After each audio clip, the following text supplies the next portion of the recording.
Good afternoon and welcome to CAN TV Cable 21. My name is Lucy Aquino and I'm with Advocate Illinois Masonic Medical Center with a program called Hispanocare. Today we are going to be talking with you about the prevention of colon cancer and the importance of it.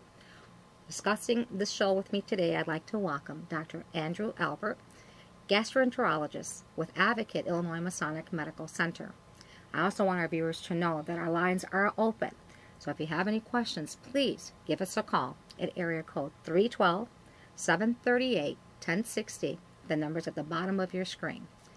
Please welcome, joining me today is Dr. Andrew Albert. Thank you for coming on the show. Thank you for having me. Well, topic is so important. You know, it's really astonishing when we look at these statistical numbers on colon cancer. And most recently, the most updated information was that according to the American Cancer Society, in 2014, about 137,000 people are predicted to be diagnosed with colorectal cancer in the United States. And about 51,000 of those people are predicted to die of the disease. Both men and women, colorectal cancer is the second most commonly diagnosed cancer and the third leading cause of cancer death. Dr. Albert, why do we need to raise awareness in colon cancer?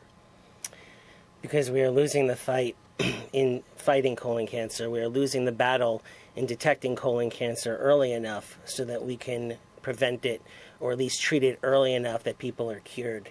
Approximately 1 in 20 people will get colon cancer, and 50,000 people a year will die of colon cancer, 80% of whom can be completely prevented from dying from this disease.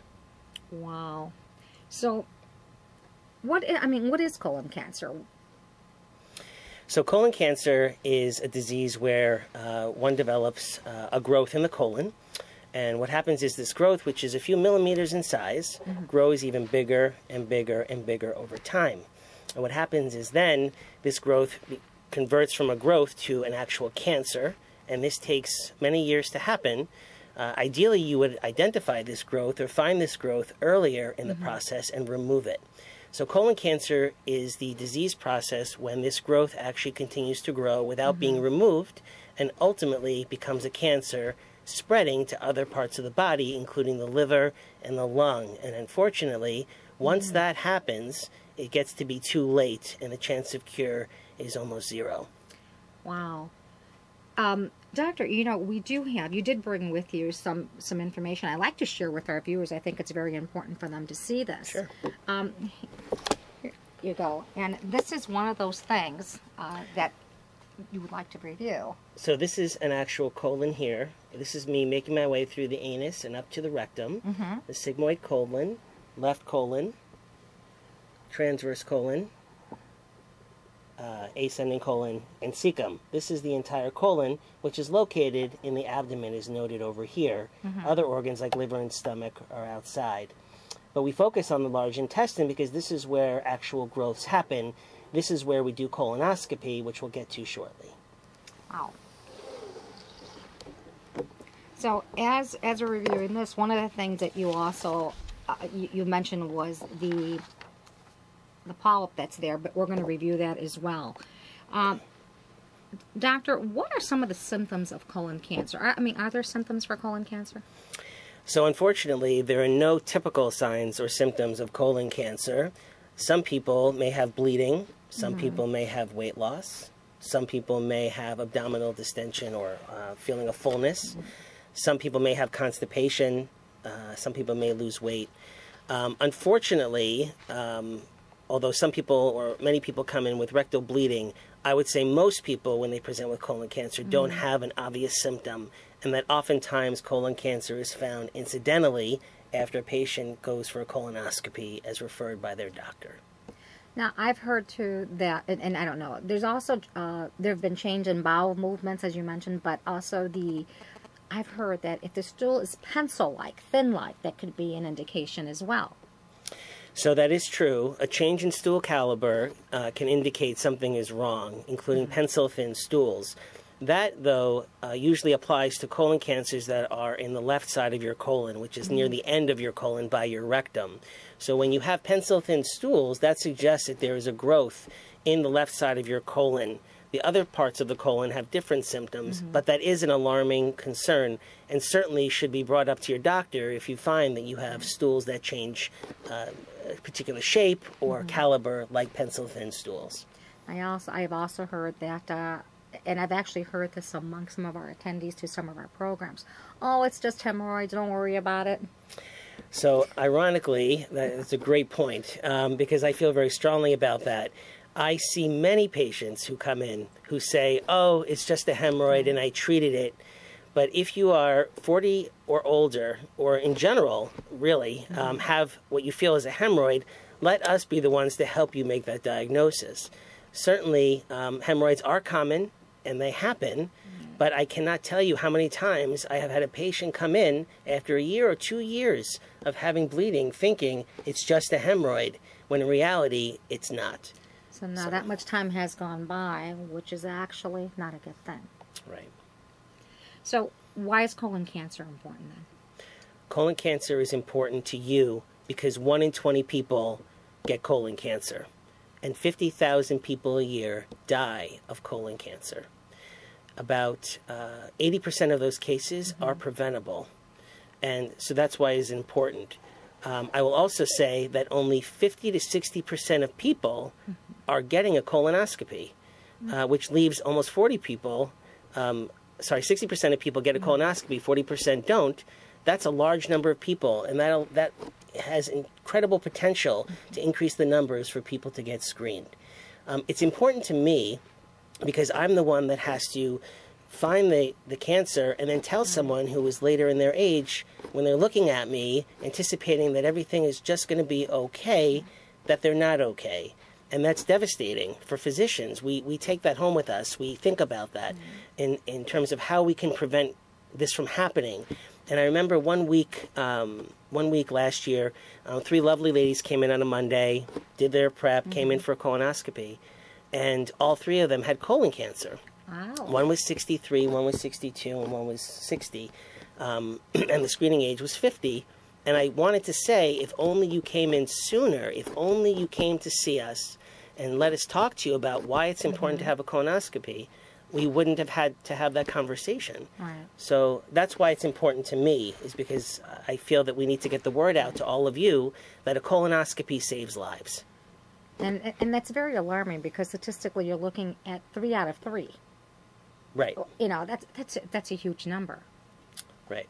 It was definitely concerning. It's not to say that 3 out of 3 everyday cases become colon cancer, but it was just unique to that day because it just seemed like we were clearly behind, and that we needed to get people in earlier, people who should be screened and should talk to their doctor about getting a referral for a colonoscopy, which is very easy to do. So, doctor, you know how we have statistics in different subgroups and culture and all that. So, who's affected by colon cancer? Is it everyone, or is it just some? Colon cancer knows no ethnic or racial boundaries. Colon cancer affects everyone, or could affect everyone. Colon cancer is more prevalent in people who have family members with colon cancer. So if you have a father or a sister or a brother, your risk of colon cancer is 2 to 3 times normal, the average person. If you have a diet that's unhealthy with high fat, or if you smoke or drink a lot of alcohol, that increases your risk of colon cancer as well. But colon cancer could affect any person, period, especially over the age of 50. So what happens if it's not detected? So if a colon cancer is not detected, oftentimes patients present with maybe some symptoms of weakness, fatigue, maybe they're anemic because their blood count is low, maybe they bleed, and then ultimately the tumor will grow and grow until it's too late. So as much as it's hard to address symptoms when they happen, it's so, so important for you as viewers to go see your doctor when symptoms happen early. I do want to remind our viewers that our phone lines are open. If you have a question for Dr. Andrew Albert, please give us a call. The number's at the bottom of your screen. So, doctor, how do we find colon cancer? How is that found? So colon cancer, the ideal test for detecting colon cancer is through colonoscopy, which is where we place a tube through your bottom or in the anus and pass it into the rectum and the remainder of the colon, looking for growths. We take out polyps or growths when we find them, and then we tell you how many years to follow up. Sometimes we actually use CT scans to look for colon cancer, although this is not ideal, and the sensitivity may not be as good, and certainly doesn't allow us to remove growths when we find them. Additionally, there's tests that doctors do in the office where they check your stool for blood, and there are other x-rays as well. So is a colonoscopy, is a colonoscopy hard to do? Who performs it? And is it uncomfortable? A colonoscopy is easy to do. Some people, I would say most of my patients, say that the prep is the worst part of the procedure. I cannot tell you that the prep is ideal in the sense that you drink a liquid and it helps you clean out your colon. You do that the day before your procedure. But then after doing a day before with clear liquids, not fasting, because some people think you fast, you do not fast the day before. You drink this clear liquid, or sometimes there are pill preps that we give patients, certain select patients. You do the prep, and then the next day you come in, we place an IV, get you comfortable, place you in a room. The procedure takes about 30 to 45 minutes. The whole procedure itself, from start of walking in to leaving, is approximately 2.5 hours with prep time and recovery. And then after the procedure, you recover for the rest of the day and sort of get a pass to relax the rest of the day. All right, but let me ask you this. I always hear, well, I shouldn't, I do hear this. Individuals will tell me, well, you have to drink this awful, awful liquid. And not only does it taste bad, I can't keep it down, or I start throwing it up. Are there any other options? That's a great question, actually. There are many options to get around that, and I would certainly not hold back from having a colonoscopy because of that fear. I hear people say they have gag reflexes. I hear people say they're not going to tolerate the prep.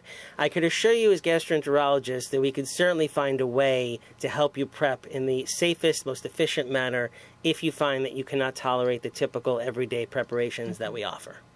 This is good to know, because I know the misconception out there is this is awful to drink. I don't want to put this down, and it's too much of it to put down.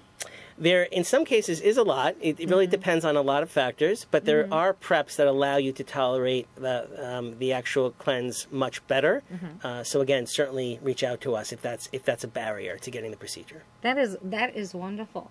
I did want to go back as you were reviewing the colon. I also wanted to talk a little bit about the polyps. Sure. Okay, so I know you brought this wonderful illustration, so let's bring that over. And again, can you explain a little bit about this and what we're seeing here? Sure. So this here is the lining of the colon, the normal lining of the colon here, and this is a polyp. A polyp is a growth that starts from something so small, and then grows to be, let's say, this size, which is about probably 2 to 3 millimeters. Now this is a very benign appearing early polyp, but this polyp actually can grow if not removed. If you don't allow us to remove this, which looks larger on this picture, but it's actually quite small, this will grow into a colon cancer. This very benign appearing spot in the colon will grow into a tumor in a period of time if it's not detected early enough. Wow. And that's, like you said, that looks a lot bigger in the picture than it does in real life. But this is something that you actually take care of while you're doing the colonoscopy. And these are things that you're snipping off while you're there, right? Correct. We do have a caller, doctor, on the air. Caller, your question. Hello? Yes. I would like to know that I need a colonoscopy, and I was wondering what would be the procedures. So I hear you asking how to go about getting a colonoscopy. Yes. Okay. So there are many ways to do that. One way is to call your primary care doctor and ask them to refer you for the test. This is very easy to do and requires basically just making sure that you have the right information for the right location. You could certainly call your local hospital's GI lab if you wanted to talk to them about how to get in as well. But I would say your primary care doctor is the best next step with regard to helping you get that done as quickly and readily as possible. Especially if we're over the age of 50 or if you have any of the rest that Dr. Albert had mentioned earlier. I mean, that's definitely something we want to make sure we pay close attention to. Correct. caller, I hope we answered your question. Very good question, and thank you for calling. Dr. Albert, where does someone get this done? So I could speak for Illinois Masonic, where I work predominantly. Illinois Masonic has a new Center of Advanced Care. And this Center of Advanced Care is absolutely fantastic. We have multiple providers, including gastroenterologists, oncologists, radiation oncologists, surgeons, that work together in one place to provide the best possible care for our patients, especially in this area of colorectal cancer screening and the treatment of colorectal cancer. Within the Center for Advanced Care, there is the Digestive Health Institute, where we do colonoscopy. We have a phenomenal team of very, very talented clinicians, nursing staff, techs that take care of patients with the most compassionate care possible. And we like to think we give the best care, period. So. I'm actually very excited to hear about what's going on over at Masonic and seeing all the changes that have taken place, especially with state-of-the-art medicine. Right. It's just, it's an awesome building, and I just can't wait to see what else is going to be coming out of there. Yeah. Yeah, it's really exciting. So, doctor, if I needed a colonoscopy, or obviously, let's kind of review again at what age should someone have it and why they should have it. And afterwards, how often does one need to have a colonoscopy? So again, screening colonoscopy is typically, with the exception of some, at around 50 years old. You ask your primary care doctor or reach out to a gastroenterologist to help you make this happen for your first procedure. Once that first procedure is completed, then what happens is we decide how many polyps you had, and then decide how many years to proceed with a follow-up colonoscopy. If there are no growths or polyps in your colon, then we could give you up to 10 years until the next colonoscopy. Okay. But if you have multiple polyps, which happens not infrequently, it could be 3 or 5 years, depending on how many you have. And again, it's definitely something that can hopefully be taken care of during the procedure of having a colonoscopy. Yes, so during a colonoscopy, we do everything we can to remove every growth that we find is increasing your risk for colon cancer. Some procedures take a little longer because we need to take our time in removing these growths, which will become a colon cancer, and to make sure that you're in the healthiest state possible. So that's how we do it. Oh, that's great. Now, I want to go back a little bit back to, you had mentioned that we should start potential screenings at age 50. But what if you have a lot of relatives with colon cancer, stomach cancers, and so on? Is that something you would recommend to do at an earlier age? So in people who have a first-degree relative or 2 second-degree relatives, which I'll explain shortly, with colon cancer, the screening colonoscopy age is actually 40. So thank you for bringing that up. It's a very good point. Patients who have multiple relatives need to be evaluated earlier at 40, and certainly need to have close follow-up every 5 years after that initial colonoscopy, because as I said before, the risk is 2 to 3 times greater if you have a family member with colon cancer. So it's good to bring that to the attention of doctors. And I also wanted to point out that it is important to ask questions. A lot of my patients don't know what their family history is. They just know that there's a cancer.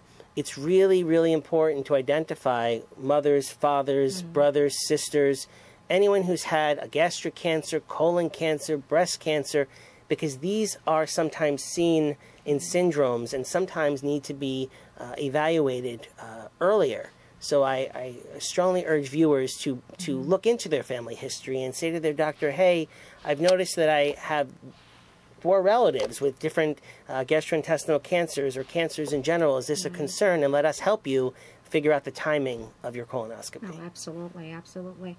So, doctor, where do we get information? I mean, I know that colon cancer month is coming around the corner. It's the month of March. Yes. So I know there's a lot of information that's going to be out there. But is there anything in particular we're doing at Masonic?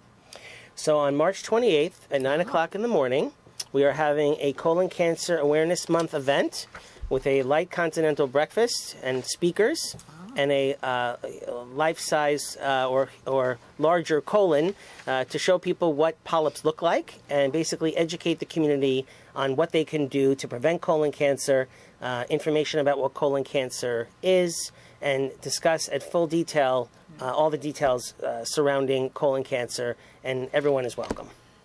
You mentioned colon so that you can see polyps. Now, is that wonderful prop that it's like a giant colon that people can crawl through? It is similar to that, yes. There is a large inflatable colon that we are hoping to have, or planning to have, on the day of this lecture, so that people can actually see in full size what polyps look like, what the colon looks like, and allow you to ask any question you've ever had regarding colon polyps, cancer, colons in general. Some people seem to feel uncomfortable around colonoscopies and the topic, so we're happy to introduce you and make you feel more comfortable the best way we can. Oh, absolutely, and that does remind me, we do have this here. So I do want to remind our viewers, please take advantage of this wonderful program that's being presented with Illinois Masonic Medical Center and Hispanocare. So join us for a free colon cancer awareness lecture, again at Advocate Illinois Masonic Medical Center, 836 West Wellington. Refreshments will be served. Seating is limited to the first 100 individuals. And that date, as Dr. Albert had mentioned, is Saturday, March 28th. Registration 9 o'clock. Presentation at 9:30. And also very important that this program will be presented both in English and in Spanish. So you'll be having two lectures happening at the same time, both in English and Spanish. And we're looking forward to seeing everyone to come out and take advantage of this. So if you want to register for this class or you want more information, please give us a call at Advocate at toll-free number at 1-800-3-ADVOCATE or 1-800-323-8622. Or calling the Hispanocare office at toll-free number at 1-844-414-7979. You can always always visit us too at hispanocare.org or at Advocate. And please mention code 9C73. Again, please join us. Give us a call. Saturday, March 28th, 2015. Cannot tell you how important that is. And we can't learn enough about it. It is just one of those things that seems like it's creeping up. It's getting worse as time goes on. With medicine today, with all what we have in technology, these statistics shouldn't be this high. It's very concerning. I actually go to a clinic once a week, and I often have patients come in to see me as referred for a colonoscopy, and it really is challenging because a lot of people don't understand why they need a colonoscopy or what a colonoscopy is. And I would love for people to understand that it is truly, truly important to get a colonoscopy. And we have the resources and the technology, state-of-the-art technology, to prevent colon cancer in 80% of these cases, which is such a staggering number. So I highly encourage all of you to ask questions and to think about what a colonoscopy is. And oftentimes people will say that after the colonoscopy is done that it was quite less than they thought it was going to be, or that it was less scary than they thought it was going to be. So certainly want to encourage viewers to really talk to their doctors about colonoscopy, and we're certainly happy to help. Absolutely. And I do want to remind our viewers that if you have any questions or just want to talk to Dr. Albert, please give him a call. You can reach him at area code 773-368-3164. He's with Chicago Gastro, north side of Chicago. But feel free to give him a call. Doctor, I'm sorry, I hope you don't mind. I gave them your number. Again, that's 773-368-3164. So, thanks to the improvements in prevention, early detection, and treatment, more than 1 million people in the United States will count themselves as survivors of colon or rectum cancer, also called colorectal cancer. Our time here goes by so quickly, and I know that we cannot talk about this enough, and I really would like to invite you back in March so that we can continue talking about this topic. And we can only say so much in such a short time, but there's so much more to share, and we look forward to doing that with you, our viewers. So on behalf of my colleagues at Hispanocare, Advocate, Illinois Masonic Medical Center, Dr. Andrew Albert, thank you very much for being on the show. My pleasure. And sharing this important information with our viewers today. I would also like to thank Advocate Illinois Masonic Medical Center for continuing support of affordable, bilingual, bicultural, accessible healthcare to Chicago's communities. My name is Lucy Aquino, and thank you for watching. So, until next time, stay tuned for a lot more information coming your way. Till next time.